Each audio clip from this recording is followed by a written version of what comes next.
If you want to know the fastest way to ruin your relationships, destroy your reputation, sabotage your healing, and make a fool of yourself, just let your emotions run the show when you're upset. You can ask me about that. I have experience with it. Emotionally healthy people don't do that. But some of us, we're not always emotionally healthy. Here's what it's like when you go from being constantly emotionally reactive to being emotionally mature. It's not like you never get angry or scared or overwhelmed. It's that when those feelings come up, and they come up for all of us, you don't fall for the lie that acting from a dysregulated state is ever going to help. It'll feel very urgent in the moment, but you have to have a part of you that stays outside of that urge to get in there and say it all and solve it and demand that you be heard right when you're in the middle of emotional dysregulation. So you don't want to blow up. You don't want to shut down either. You don't want to make rash decisions and dramatic pronouncements while you're dysregulated. You don't throw your future away because of one painful moment that you just want to get out of. And if you were never taught how to do that, if your whole life you've watched people lose their tempers and make threats and storm out and cut people off or just collapse and give up, then it can be hard to even imagine another way. But there is another way, and it's not mysterious or out of reach. It's called emotional self-regulation. And when you can do that, when you can stay in your own center, even when you're flooded with fear or anger or shame, it changes everything. Not just how you feel inside, but how you communicate, how you work, how you parent, how you love, how you heal from trauma. And in this video, I want to tell you exactly what emotionally healthy people don't do when they're upset. You know, people are all very different on a lot of things, but we don't do this when we're upset, when we're in a state of emotional good health. So you can stop doing these things too, right? You can get healthy first and then see if it changes, or you can adopt the behavior now and let it guide you towards emotional health. So let's start with a big one. Emotionally healthy people don't, blow up at people. They might feel angry. They might feel intensely angry, but they don't get hijacked by it. And it's not just emotional health. We have to remember that for people who are traumatized, emotional dysregulation is partly in response to what is, in effect, a neurological injury. Like total neglect when you were very young can alter and disrupt the way that your nervous system is organizing itself, is developing. And so you may have grown up it's not just that people didn't teach you, it's that you didn't develop the sort of neural infrastructure to default into a sort of attentive, calm response to things that are stressful. Biologically speaking, it makes sense for us to be able to pay calm attention in a crisis. But trauma can take that away from us. It can sort of throw us into a hyper-reactive state when something feels scary or threatening. So people who don't have trauma, when we say emotionally healthy, I would rather call that like people who do, who are not like wounded by trauma. Maybe they've overcome it, maybe they never had it. But they don't scream, they don't slam doors, they don't insult people, they don't humiliate themselves, they don't throw things, they don't make it everyone else's job to fix how they feel. When people are just like, blah, they're just like throwing it all out there at people, it's not self-control, it's not boundaries, it's not power, it's dysregulation. And for people who've grown up around trauma, that kind of reaction can feel normal. If your parents, blew up when they were stressed, if they taught you whether, directly or indirectly that emotional outbursts are how you solve things, then when you're an adult, you might find yourself doing the same thing. I think that's a lot why, people who hurt their kids were often hurt by their parents too. It's just what they learned. And how we parent kids it's like learned on this very like unconscious level when you're very small. When I had kids, I found myself when they were babies and, a year old, 2 years old, things I wouldn't remember what was going on when I was that age. I was singing them songs that I realized were songs that my mom had sung. Her whole thing, her parenting, her culture, and everything was imparted to me. When I was lucky, unfortunately, I grew up with an alcoholic mom, so her attention and love and, sharing herself with me was off and on. It was off and on, and that's a lot of the nature of my trauma, is that I got that sort of trauma bond with my mom. So you might even think that when you're lashing out at people, I hear this a lot, I'm just being honest, I have to be honest, but it's not honest, and you think it's just expressing yourself. But emotional expression that hurts people, that's not what honesty is. It's just wounding them. So when someone is emotionally, let's call them non-traumatized, they feel the urge to yell, but then they pause. They feel that rage come up in them, and then they pause. And they recognize that anything they say or do while they're activated like this, while they're dysregulated, it's unlikely to be helpful or kind or wise or even true. So they wait, and then they have so much less to regret afterwards, right? Have you ever done that? We're just like, oh, I have to let this person hear everything I'm thinking right now. And then afterwards, you can see how much it's hurt them and it feels terrible. So as people who are healing, how we become emotionally healthy is we learn to pause and get re-regulated when we're in those moments. I'm such a fan of re-regulation. I mean, I believe in it so much, right? I wrote a whole book about it. It's good. It's called Re-Regulated, and you can get it. There's always a link down in the description section. You can buy it on booksellers all over the world, and it's in 7 different languages. So, you can go to my website too if you want to know about my books. I have another one too. This one's coming out soon, Connectability. I'm just going to show, we're just going to stop everything here and I'm going to show you see how they kind of match. I love my books. I can't wait for this, for Connectability to come out and we get to talk about that one. But I'm all about connecting and being able to connect. So this leads to the second thing. Emotionally healthy people don't do this when they're upset. They don't speak until they're calm. Now, this doesn't mean they repress their feelings. A lot of people get that confused, especially if their emotional vocabulary is very limited because of how they grew up. To be able to self-regulate and to pause and not express ourselves right now is not the same as repressing or denying our feelings. Now, there are some schools of thought out there. I don't agree with them. I'm not a therapist, but I'm a human being. And the idea that all feelings are good and need to be expressed, not so for me, my friends. Some of them are paranoid and overreactive, and they're coming from hypervigilance or some old emotional flashback that I'm going through unconsciously. And so if ever I feel strong and I really want to say something harsh to people, it's always a good idea to pause. And there are very few situations where that would not be true. Like if somebody was trying to commit a crime against me, I can yell at them all I want. I can, defend myself any way I want. But other than that, pausing and considering and getting re-regulated is always going to help me give a reaction that is in my best interest. Hey, I've got a quick invite for you. I made a free daily practice course that shows you 2 simple techniques to calm the storm when you're triggered inside. It's short, it's powerful, and it helps you feel clearer, more focused, and more at ease, fast. Click the second link in the description section below or use the QR code right there and you can start your course right away. So when we regulate our feelings, it doesn't mean we just let people treat us badly or walk all over us. We know that when our nervous system is flooded like this, the thinking brain is basically offline. Your left front cortex is going very dim if you were to do a brain scan when you're under that kind of stress.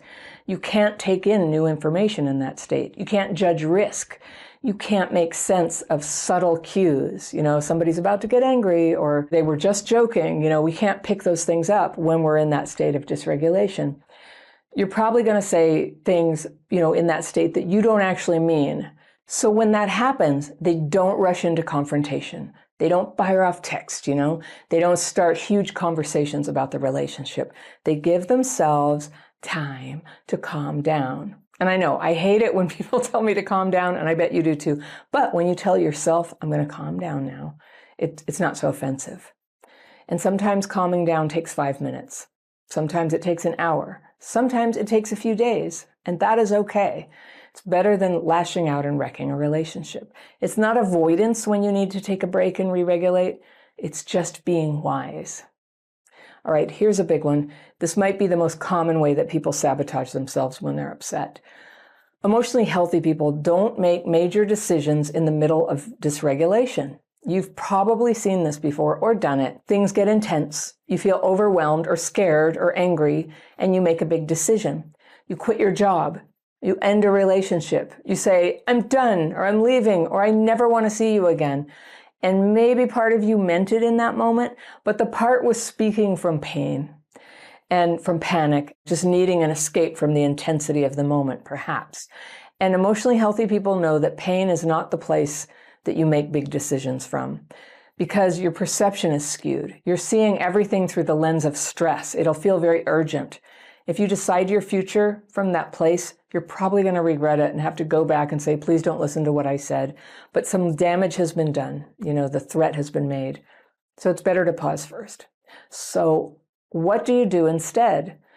Well, we wait. We calm our nervous system. We use our tools, things like my daily practice. That's the one that I've been using all this time to get that surplus of fear and anger out. And you can check in with trusted people. I strongly recommend that. It's very hard to figure out what to do in tough situations all by ourselves. Together, we're pretty good at figuring it out, but they have to be trusted people who understand what you're working to change in yourself in a positive direction. They're not undermining it. They don't think it's stupid. They're on your side, and maybe even people who are making a similar change in their own life. Together, you have great ability to find the way forward. We can get some rest. We can get some clarity. And then, only then, do we try to decide. Okay, so here's another one. Emotionally healthy people, they don't make threats they're not prepared to carry out. So this is a really common habit among people who grew up with trauma. You feel desperate to change a situation. It's just overbearing. It's overwhelming you, but you don't know how to get your needs met or get relief from that intensity. So you resort to threats. You feel like they're going to leave you, right? It's like, if you take one more step, I'll never talk to you again. Or if you don't change, I'm done with you. I'll never speak to you again. Like right now, you walk through that door. But most of the time, those aren't real boundaries. They're attempts to control the other person with fear. And, it's coming from this lashing out, emotional, dysregulated place. And it's not your fault that you ended up like with that kind of trigger inside, but it has to stop. If you want to have a healthy relationship, you can't do that. It'll almost always backfire. And sometimes partners will accept it in us, up to a point.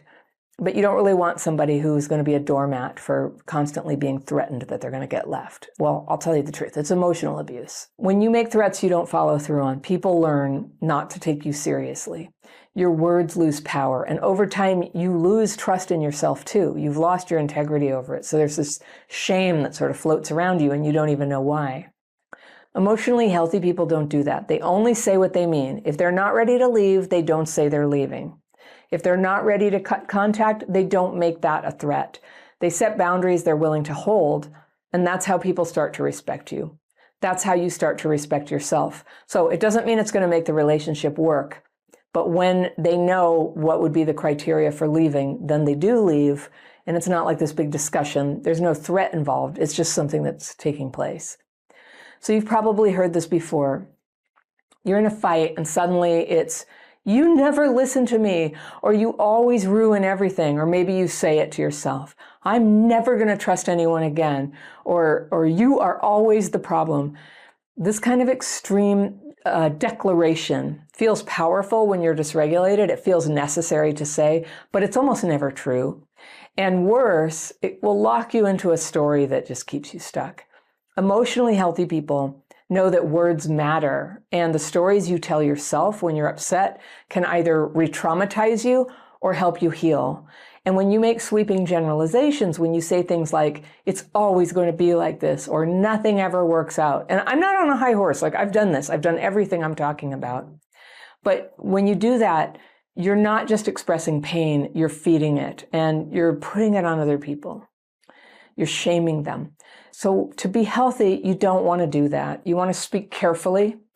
You may discover over time that somebody is not trustworthy, or, every single time you've made a plan, they stand you up. That may be the case.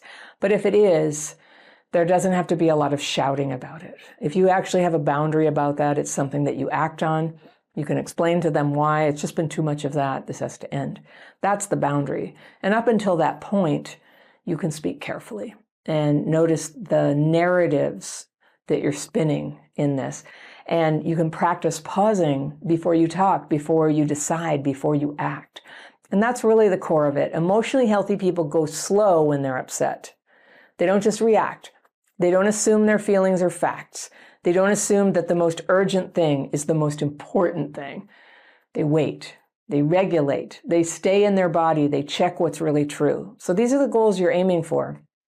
Because regulation, it's not the absence of feelings. It's the ability to have those feelings without letting them take over, without letting them destroy your relationships. And this is easier said than done, my friends. You know, it's something that we've all had to work hard all our lives to build. But this is where you get to the advanced stage. You know, I don't tear down what I built when I'm in a dysregulated state. So it's a skill you can learn. Maybe no one taught you this. Maybe no one modeled it for you, but I'm teaching you here, and I have it in my courses and in my membership and my webinars. Maybe your whole life, you know, emotions were just chaos and you just did your best to survive them. But now you don't have to. You don't have to do anything just to survive. You can learn how to stay regulated, even when you're upset, even when you're triggered, even when you're sure you're going to leave someone. Even when it feels like your heart is being broken, you can stay regulated. It takes practice, but it's totally worth it. It takes support, it takes healing, but the more you regulate yourself, the more peaceful your life becomes and the more dignity you bring to hard situations, the more clarity you have in your relationships, and the more power you get back over your own life. Hey, it's me, and real fast, if you're watching my videos and wondering if maybe past trauma is having an effect on your life today, I want to share with you a list of signs that what you're struggling with now might be connected with neglect or abuse in your childhood. It's good to know this because it can help you know that what's hard for you right now is normal and that healing is possible. You can download my Signs of Childhood PTSD quiz by clicking the top link in the description section below or using that QR code right there. And no matter what happened to you, no matter what trauma you carry or you're wounded by, it is still possible for you. Even if you're 80 years old. People often ask me, aren't I too old? No. You can always learn this. So next time you're upset, remember this. You don't have to fix it right now. You don't have to solve it all in one go. You don't have to force anyone to understand. You just have to pause. Just, notice what you're feeling, use your tools, daily practice if you want. I have some emergency measures to re-regulate. And there's a link to that down in the description section. I'll keep it there for you. Scroll down under this video. You have to click more sometimes to open it up. Emergency measures to re-regulate. It's a very good list of 14 things that you can do in that moment when you have to just go into the bathroom, not to keep yelling or fighting, and use them as tools to bring yourself back so that you'll be able to choose a rational action that's in your best interest rather than just blasting out. The wave will pass, so get re-regulated, and then from that calm, clear place, you can decide what you want to do. That's what emotionally healthy people do. All your choices are on the table. You can have those choices too. Hey, if you liked that video, I've got one I know you're going to love. It's right here, and I will see you over there. This kind of conflict that doesn't feel realistic, that feels overblown, it'll gradually drain away love and trust and close off connection that otherwise would be getting deeper and getting sweeter over time.